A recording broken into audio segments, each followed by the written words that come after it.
Sometimes beef starts over copying, sometimes it's over money. This one is a bit of both. In August 2002, rap duo The Clipse, composed of Malice and his younger brother Pusha T, released their debut album, Lord Willin'. Though technically it is their second album, as their initial debut album, exclusive audio footage, was due to be released in 1999 on Elektra Records but got shelved and later leaked online. The brothers then signed to their friend and producer Pharrell's Star Trek label under Arista Records. Lord Willin' had the hit single Grindin'.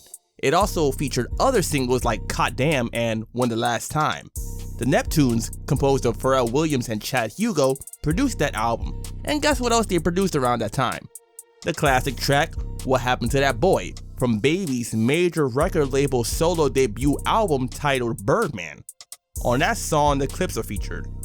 Baby must have gotten a bit too used to not paying his own artists, because allegedly, this whole beef dates back to What Happened to That Boy and the Neptunes not getting paid properly by Birdman for producing the track. Pharrell Williams being close to the two led to Pusha T taking up a long-lasting rap feud with Birdman, which led into other things. That wasn't the first time that they worked together though. On Lord Willin', the Grindin' remix was featured as a bonus track, which featured Birdman, Lil Wayne, and Nori. As far as I know, they have not done another song with Birdman since then, although they might have worked with other artists on the label like Wayne. The tension continued a few years later in 2006 when Lil Wayne started wearing Bape brand clothing. Years prior, Pharrell had met the owner of the brand, Nigo, through mutual acquaintance, Jacob the Jeweler. Lil Wayne could be seen wearing Bape in the video for his song Hustler Music from the Carter II album. Then on the cover of a Vibe magazine issue that same year, Wayne once again was wearing the brand. Then in May 2006, the Clipse released the lead single from their album, Hell Hath No Fury, which was released in November. That song would be Mr. Me Too, featuring Pharrell, and throughout the track they speak on people copying them, and a shot is thrown at Jive Records as well for the label trouble like delaying the album. Some consider this song to be a diss track aimed at Lil Wayne because of the situation with him wearing Bape clothing recently, which is something Pharrell had been doing already. Years later, Malice, now going by his new name No Malice, had an interview with Vlad TV, and when asked about the song, he stated that it wasn't directed at Lil Wayne and that if they were talking about someone, they would name names. Lil Wayne thought that that song was a diss record towards him. Did he really? I mean, did he think that? I really don't know the story of, you know, where things had went so bad with all of that. I don't know how it came about. If you were to ask me what the problem with us in between Lil Wayne, I probably would have told you. I think that somebody said something about his fashion resembling us. Something that we never said or anything. But I can tell you unequivocally, Mr. Me Too was not about Lil Wayne. At least to my knowledge. You know what I'm saying? At least to my knowledge. I've never heard that. Okay. So this was just a rumor that was. I'm talking about internally. Like, we're not even that lame to, talk about somebody and not say your name. You know what I'm saying? Whether the song was aimed at him or not, this is considered the other reason the beef started. Then on the track, We Got It For Cheap intro from the Hell Hath No Fury album, Pusha T allegedly took a shot at Wayne with the lines, "I'm the best since he died and he lied. The spirit of competition. One verse could start jihad. CPR Pusha. The flow tends to revive. Pulling the covers back. I expose what you disguise. My presence is felt. The pressure is on." The first line being a reference to a dead rapper, most likely Biggie or Tupac, as they were considered among the best after their deaths. And then he lied is likely a shot at Wayne, considering he has a track on the Carter II titled Best Rapper Alive. And he started calling himself the best rapper alive, like on the track Bring It Back from the first Carter album, where on the outro he says, "The best rapper alive since the best rapper retired," which was a reference to Jay-Z, who had announced his retirement back in 2003. Shortly afterwards, in an interview with Complex, Wayne was asked about the Clipse and the whole Bape situation.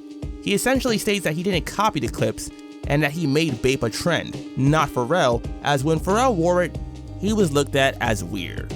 Also, he disses the Clipse by stating that they had to get on What Happened to That Boy to get hot. Now, I understand being upset and all at getting dissed, but that's just simply not true. Their biggest songs, Grindin' and When's the Last Time, were on the Lord Willin' album, which was released a few months before Birdman's album. Don't get me wrong, that was a hit song too, but by no means was it the song that made the Clips famous. The Clips had a radio interview around this time also, and Pusha T took a shot at Wayne regarding the whole thing with him and Birdman kissing each other on the lips. Back in 2006, a picture of Birdman and Wayne went viral. That was something they had done for years, but up until that point, it wasn't widely known like it became due to that photo.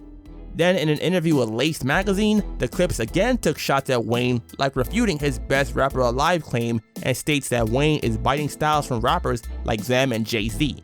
That next year, they released the mixtape, We Got It For Cheap, Volume 3, the third installment in the series of mixtapes by the group Re-Up Gang, consisting of the Clips, Ab-Liva, and Sandman. On the track Re-Up Gang intro, Pusha T took a shot at Wayne with the lines, "Sorry, but I don't respect who you applaud and lil nigga flow, but his metaphor is boring. Don't make me turn daddy's little girl to orphan. That would mean I'd have to kill baby like abortion."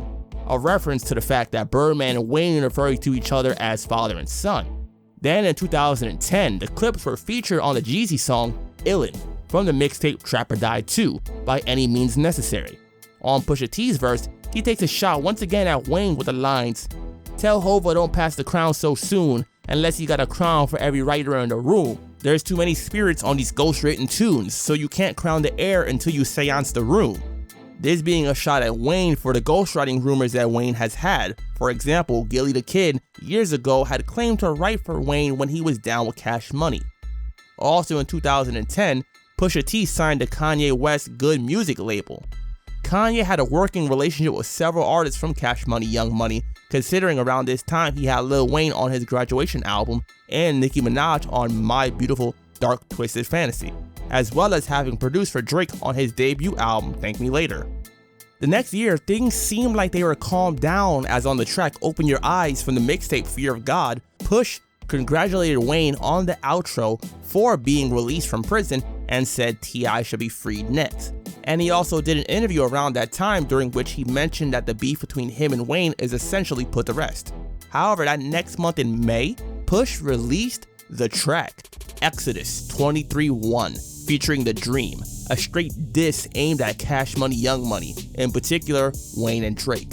It's funny that he has The Dream singing on the track, considering that both him and Wayne have a baby by the same woman, that being the singer Nivea. She was engaged to Wayne. Then when they broke it off, she got with The Dream and had 3 kids with him. Then when they got divorced, she wound up getting back with Wayne again and having a child with him. So the choice of The Dream on the track could be done with more purpose than just him being a good singer. The first lines, "Contract all left up, I guess that means you all left up. You signed to one nigga that signed to another nigga that signed to 3 niggas, now that's bad luck," probably speak for themselves. But Wayne is signed to Birdman and his brother Slim through Cash Money, which has a deal through Universal. And to take it a step further, Drake is signed to Wayne's Young Money label, making him even lower on the record label totem pole. At the time, these lines in particular stuck out, but even more so when just a few years later, Wayne would have public issues with Birdman over not being paid properly. You could say that this song was a foreshadowing for the public to realize not only how Wayne was getting ripped off, but also how shady the music business could be overall. He goes on to say, "Damn, that ish evens the odds now, you better off selling this hard now, you call it living out your dreams, you can't fly without your wings, you get it?" Once again, a diss that could be aimed at Wayne and or Drake, as the wings can be a reference to Birdman being the owner of Cash Money, but also the mention of living out your dreams being a reference to the Drake track Dreams Money Can Buy, which he released back in 2011. Speaking of which, on that track is a line which could be interpreted as a shot at Pusha T. That being, "And I feel like lately it went from top 5 to remain at 5. My favorite rappers either lost it or they ain't alive.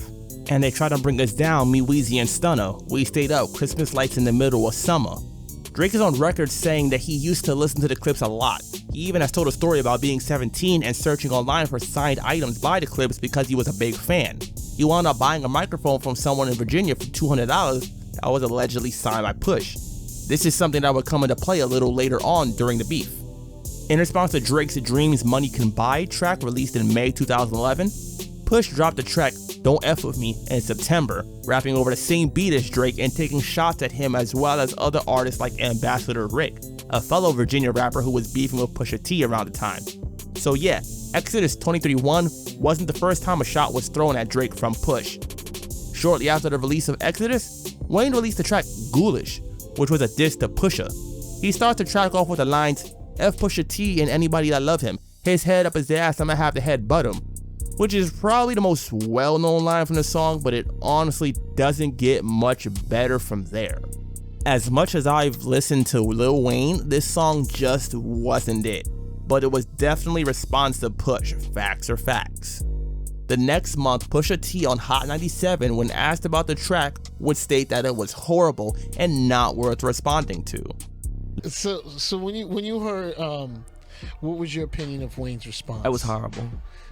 It was horrible. It was trash. It wasn't good. Yeah, it wasn't good. Now the beat. How'd you feel about the track? I didn't like that either. I didn't. Well, you know the what? beat was kind of chunky. But you know what? But no. But let me say this. I didn't like it for that type of record. Response, yeah, got like you, it wasn't. Got you. It wasn't that. And I didn't feel like in all honesty, man, I haven't said anything about it because I didn't think it was like good enough to respond to. I didn't. Lil Wayne in an interview around this time also stated that it was just a reaction that he had and that he doesn't apologize for it because he's human, but that there isn't real beef between them. Then that next month, the track New God Flow was released, featuring Kanye West and Pusha T, which was included on the Good Music compilation album Cruel Summer, which released that year in September.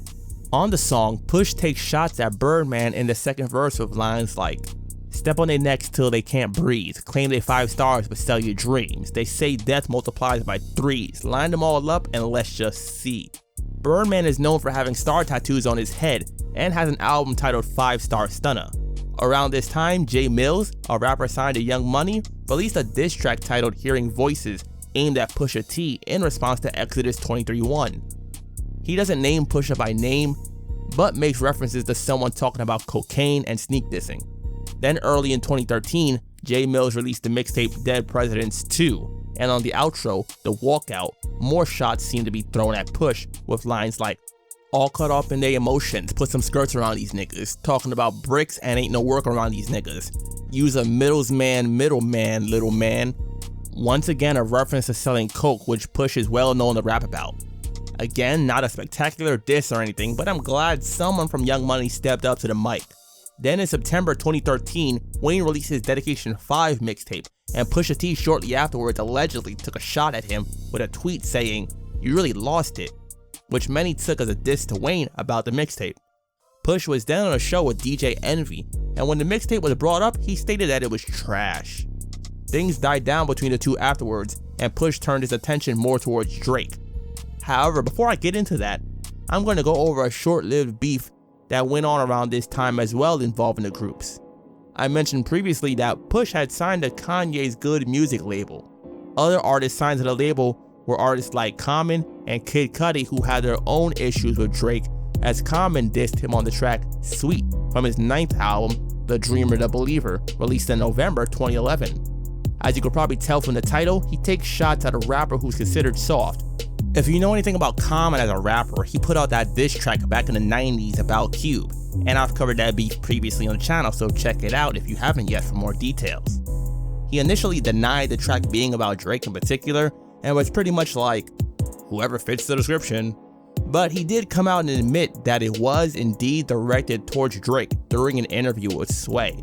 Drake responded to Common on the track Stay Schemin' by Rick Ross featuring French Montana from Ross's mixtape Rich Forever, released in January 2012.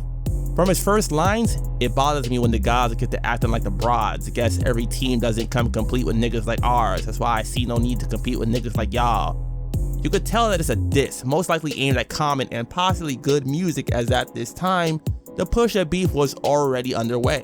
Shortly afterwards, Common came back with a freestyle over the same beat as Stay Schemin'. He references his previous diss track Sweet with the lines, "Everybody know you're sweet, what the problem is? Don't play dumb, I'm the one that acknowledged it," and takes a jab at him for mentioning Kobe Bryant's wife on Stay Schemin', but not mentioning Common by name. and ends his verse with the classic line, "You ain't wet nobody nigga, you Canada dry." A humorous reference to the soft drink company as well as Drake being Canadian. Personally, I'd say Common did it once again with the diss tracks. Shortly after this, however, the two would make amends and be seen together in public. Later, on a Vlad TV interview when asked about the beef, Common stated that it was over Serena Williams, who Common had previously dated and Drake was interested in at the time. So Common now was out of the beef, but things were still heated amongst others. Back in 2012 when Wayne dissed Push back, he also posted a tweet stating F Pusha T and anyone who loves him. After that tweet, Kid Cudi made his own tweet in defense of Push, essentially bringing Cudi into the beef, who would soon be dissed by Drake as well.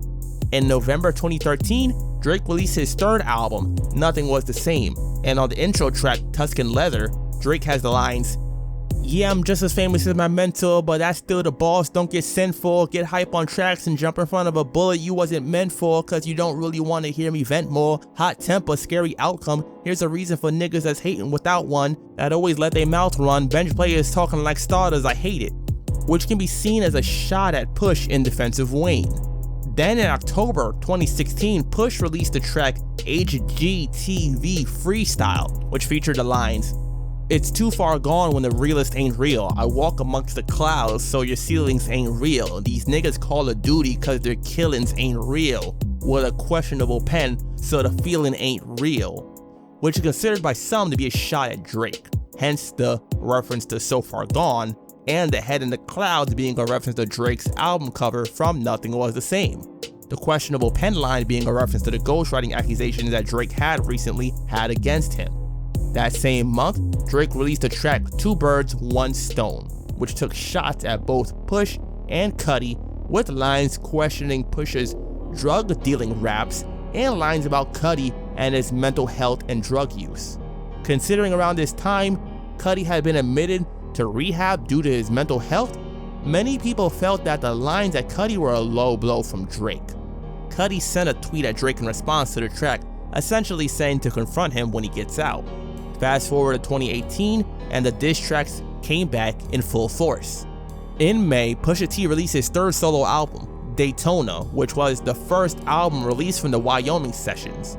On the album is the track Infrared, which is another diss track, with lines like, "It was written like Nas, but it came from Quentin." It's pretty clear that Push is coming straight at Drake, as this was after the whole ghostwriting situation that Drake had, which led to his beef with Meek Mill back in 2015. Later on, he has the lines, "Oh, now it's okay to kill baby. Niggas looked at me crazy like I really killed a baby. Salute Ross cause the message was pure. He see what I see when you see Wayne on tour. Flash without the fire, another multi-platinum rapper trapped and can't retire," which is a reference to how he mentioned on the track Exodus 23:1 that Wayne was basically in a bad deal at Cash Money, and a reference to Rick Ross dissing Birdman in defense of Wayne due to the beef Wayne was having with Birdman at the time. That Rick Ross track is titled Idols Become Rivals, which was released back in 2017. Like I mentioned earlier, Push basically foreshadowed the whole situation that occurred between Wayne and Birdman.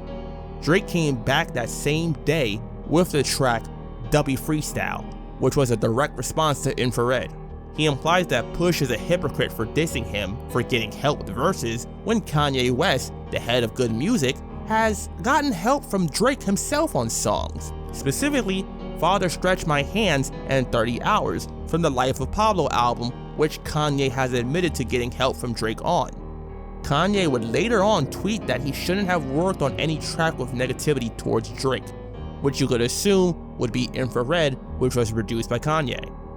He also seems to take a shot at both Kanye and Drake with the lines, "Must have had your infrared wrong, now you're heading to beam. Y'all are the spitting image of whatever jealousy breeds."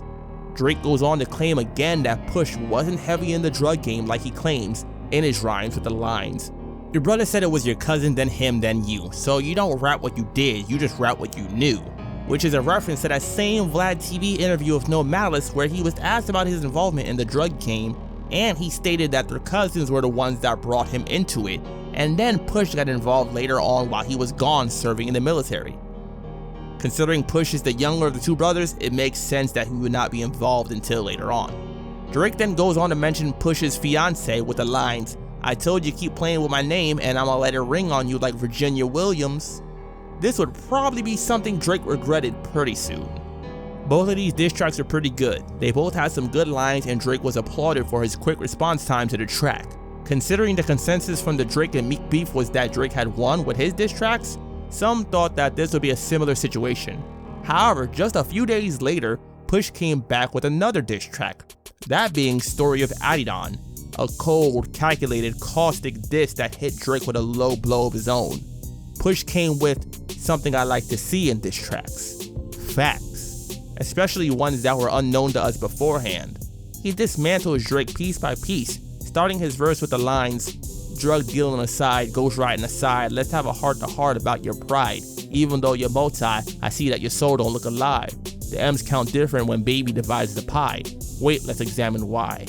Lets you know from the jump that things are about to get serious. He then goes on to mention the relationship of Drake and his parents, like his father leaving when Drake was 5 and never marrying his mother.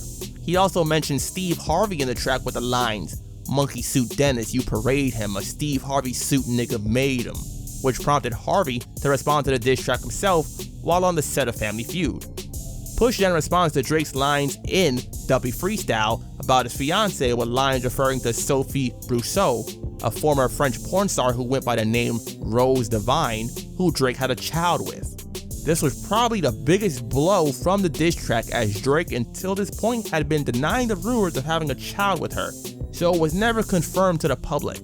He also gives the name of the child, that being Adonis, which is also where the name of the song comes from. He even mentions that Drake was going to use his upcoming deal with Adidas to announce the new sneaker line, Adidon, that was named after his son. So Push essentially killed two birds with one stone here, just like Drake did on the track dissing Cudi and Push, by putting out Drake's personal family issues as well as stepping on his Adidas deal. If that wasn't hard enough for you, Push ends his verse with the lines talking about Noah Shabib, aka 40, Drake's longtime friend and producer, with the lines, "OVO 40 hunched over like he 80, tick tick tick, how much time he got, that man is sick sick sick," which is a reference to how 40 has multiple sclerosis or MS. Push received some backlash online due to this line. If you've seen my series on the most disrespectful lines in diss tracks, this line definitely made an appearance in one of those videos. To make matters worse, the day after this song was released was also National MS Day, which Push called ironic when he called into the Breakfast Club the next day and talked about the diss track. In June that year, Drake released his double disc album, Scorpion. On that album, he makes references to the whole situation with his son and the beef. Like on the track March 14th, he talks about being a single father and essentially considers it ironic now, as he had always spoken about his parents' relationship and how his mother was a single mother since his father left. The big question was how Pusha found out about the baby. Drake had gone on LeBron's show, The Shop, and discussed the beef between him, Ye, and Push.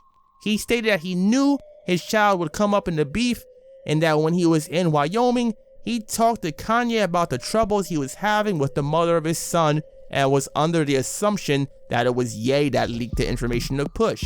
However, shortly afterwards, Push made an appearance on the Joe Budden podcast, and they also talked about the beef. Push stated that the information didn't come from Ye, and that it actually came from a woman that 40 was dealing with. According to Push, 40 was intimate with a woman and basically venting his frustrations about his career and Drake, and he wound up mentioning Drake having a child as well. Also, Rap-A-Lot founder Jay Prince had got involved at this point and told Drake not to respond to the diss track. He had an interview with the LA Leaker speaking on the beef and basically states that he wanted to be squashed between the two. Yeah, I mean, it was one of them situations.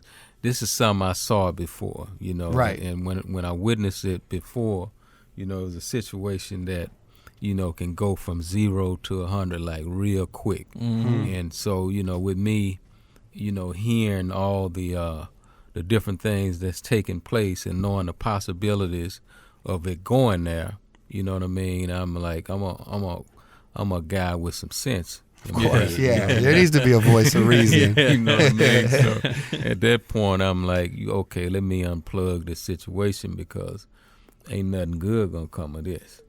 Shortly afterwards, in November, Push was performing on stage in Toronto and he had water thrown at him from the crowd. Then someone got on stage to try to attack him. He alleged that the attack was set up by Drake, but that was not confirmed. It is of course possible given it happening in Drake's hometown. Then in August 2019, Rick Ross released his 10th album, Port of Miami 2. That included the song Maybach Music 6 featuring John Legend and Lil Wayne.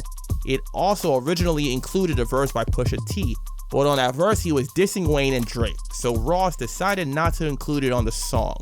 That you had said that you had this record on the album with Push and Wayne. Right. And then when the album came out, it's just Wayne. The Pusha verse is not on it. Can you give us the scoop on what happened? Because Push's people tweeted and said that they had cleared the verse. Can you fill us in on what happened? What's so dope about it is both verses were cleared from both parties. Okay. But like I said, it was more about the bigger picture. Is this going to move them two getting together, closer? And I'm going to take the charge for that. I didn't feel like this was the time for that. Push's verse, however, did wind up getting leaked online. Joe Budden later called him during his podcast and asked Push about the situation with the song. Why did you do that to this verse? That's not out. What? The verse that's not out, and we're not even. That's we don't out. Even, we don't even care why it's not out. The verse that's not out. That's out. Why That's did out. you do that to that verse?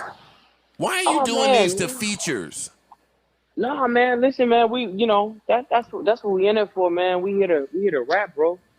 We here to rap, bro. Like, that's what I'm here for. Anyway, like, No, man. It's like no. we can't. No, man. No. Like, no. But we already know that you can rap. We but we all have to do what we do best. Like, I have to do what I do best. The next guy got to do what he does best. Like, come on. But it's lanes for everybody. When you do what you do best, then we're not allowed on the album no more. Well, I mean, hey, man. No, you can't. That's part of it. Listen. It's part of the game. Rick Ross, in an interview with Hot 97, also talked about why he decided to remove Push's verse and confirmed that both verses were indeed cleared by them. It's not surprising considering that Ross and Wayne seem to have a pretty good working relationship. They've been featured on several songs together, not to mention that Ross also spoke out in defense of Wayne regarding the Cash Money situation. Also, Ross was featured on Pusha's Daytona album as well. Then a few months later in December, Drake appeared on Rap Radar and was asked about several topics, including his past beefs and the current one with Push. He essentially stated that when it comes to Push specifically, he would have no interest in making amends with Push, and he also admitted that it was his first loss in a rap competition, but it was due to the information that Push had in the song about his child, not due to being out-rapped on a song. In that particular situation that you're talking about, don't know. I have no desire to ever mend anything with that person. And that situation just went, it just went where it went, and it's just there's no turning back. It's not like those other situations that you mentioned. Did Pusha go too far by revealing the child and presenting that to the world? Well, I'll say this. I tip my hat to the chess move. I mean, it was a genius play in the game of chess. And definitely, warranted my first quote unquote, loss in the competitive sport of rapping. He also essentially downplayed being a fan of Pusha and says that he was more so a fan of Pharrell and the Neptunes. And some people like his music. I personally don't, because I don't believe any of it. And I like to listen to guys that I believe. But you were a Clips fan. You had the sign mic and all that stuff. So how was that to have that? I still have it upstairs. Idols become your rivals, right? And I guess to genuinely lose respect for someone. Yeah, but it's also, you just get to peek behind the curtain too, right? It's like, when I was, 16, thinking that he was the biggest dope dealer in the world, serving bricks to every corner of America. Yeah, sure, I'm sure I was, again, a fan and obviously more so just a fan of like Pharrell and the Neptunes. I always wanted to be signed to Star Trek and stuff like that. When asked about if Kanye West is the root of his beef with Push, he essentially states that it is the case and that Ye got Push to diss him. Do you look at it though as like a sidebar almost to the biggest conflict, which is the ups and downs of your relationship with Kanye West at the end of the day? I think that that's where all of this kind of stems from. It's all kind of rooted in that situation, yes. I think that he definitely recruited a guy with a similar dislike for me, no matter what he says in interviews. Considering all the stuff said in interviews and on Twitter, it is pretty clear that Ye does have his own beef with Drake. I'm not going to be going in depth on that beef here though, as it is a very detailed and still ongoing situation, which might be covered in a later video. Also, this video started with Wayne, so I don't want to go too far off base. In February the next year, Brooklyn rapper Pop Smoke was shot and killed in California during a home invasion by a group of people looking to rob him for his jewelry. A few months later in June, his debut studio album and first posthumous release, Shoot for the Stars, Aim for the Moon, was released. On that album is the song Paranoia featuring Young Thug and Gunna. However, Pusha T was also supposed to be on the song as well. On his verse, he was once again taking shots at Drake. Like the Rick Ross track though, his verse was also removed from the official version of the song, but the version with the verse is available online. Young Thug, however, didn't like the fact that Push used his verse to throw shots at Drake and called Push out on it on Instagram, stating that he doesn't respect it and he has nothing to do with their beef. Push responded back on IG as well, for example stating that Young Thug was the last verse added on the song and he was only added at the request of Push to begin with. Also that no one knew that the verse was about Drake and that Drake is the one that told them, the same with the Rick Ross song Maybach 6 where the same situation happened. Essentially using his star power to block certain things, which isn't anything new, but in a rap beef, personally, things should stay to rap for me, especially if things haven't gotten physical or anything. The beef was pretty quiet since then, but then in April 2022, a spark was made again when Drake apparently sent shots at Push on a Jack Harlow track that leaked online. With lines from Drake talking about revenge, and then going on to speak about middlemen again, it's probably pretty clear that it is aimed at Push despite no names being mentioned again. Shortly after that track, Push made an appearance on The Breakfast Club again to discuss his new album titled It's Almost Dry, and also discuss the alleged diss at him from Drake. He brushed it off as not worth a response after what he's already said to Drake. If he says something about you, like people are saying the song that leaked with Jack Harlow, he's taking shots at you. Do you let it slide or do you respond? Man, you know what? I think, like, I even heard that. And it sounds old to me. Mm-hmm. Like the flows sound old. Like it don't sound like, and then it's like even what is considered like the shots is like, bro, after what I've done, like the middleman talk and all that type of talk, that's not scathing for me. Like I'm here to like burn down everything. So it's more like a subliminal. Yeah, it's like, and it's subliminal. It's like, bro, I'm not subliminal with nobody today. Like I'm not doing that. So basically, Drake's gonna have to come harder than that to get another diss track from him, it seems. Not much else has happened since then in the way of the beef between Push and Lil Wayne or Drake. This beef isn't exactly finished yet, it seems though, but it has definitely quieted down again, and hopefully things remain that way. Though I'm not opposed to hearing a new diss track by either party. I think both artists clearly had some good lines and both are good rappers overall. As far as who had the better disses to each other though, it probably comes with no surprise that I would personally go with Pusha T. Coming from an artist as prolific as Wayne, it's surprising that he really delivered so little in the beef in terms of diss tracks, and Drake was really the main one taking things up on wax. That might be because Wayne inherited the beef from Birdman and just didn't see much of a point in spending time going back and forth with Push. What do you think about the beef though? Do you think Drake and Push will stop beefing anytime soon? Remember to subscribe to the channel, click that thumbs up button to like the video, click the link in the description to join the Discord server, and become a channel member to unlock perks and help support the channel further.